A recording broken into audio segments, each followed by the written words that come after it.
På Galleri Boserup i Roskilde vil der i tirsdags afholdt fernisering. Det var Billedskolen Liv, der stod for arrangementet. Kunstnerne her er alle personer, der har haft eller har ondt i livet. En af de mest garvede kursister på skolen er Lizzie. Hun har gået her i 10 år og er meget begejstret for tilbuddet. Hvad giver det dig at gå her på Billedskolen? Alt. Jeg går 4 gange om ugen, og det er simpelthen livet for mig. Det betyder så meget for mig i det daglige. Der går ca. 15 kursister på holdet, og flere af dem er blevet henvist af kommunen. Susanne er førtidspensionist og har gået på skolen i 1,5 år. Og forestiller du dig, at du skal fortsætte her på Billedskolen? Ja. Noget skal der jo foregå. Kurset er lavet i samarbejde mellem AUF og Roskilde Kommune.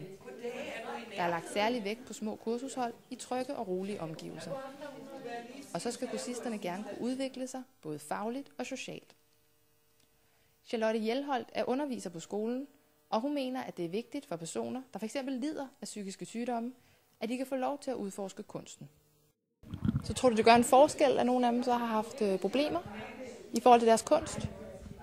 Jamen, jeg tror, jeg kan i hvert fald mærke det her med, at nogle gange man sidder, og man kan være lidt oprevet, og så kommer man til at sidde og arbejde med sit billede, og at man så får ligesom lidt ro på, og lidt sådan kontakt til en anden side af sig selv, og får noget andet, noget fælles, som man kan være sammen om.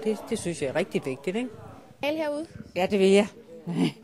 Jeg tror ikke, jeg holder op med at male. Det er spændende, så det kan jeg godt lide. Jeg har det godt, når jeg maler.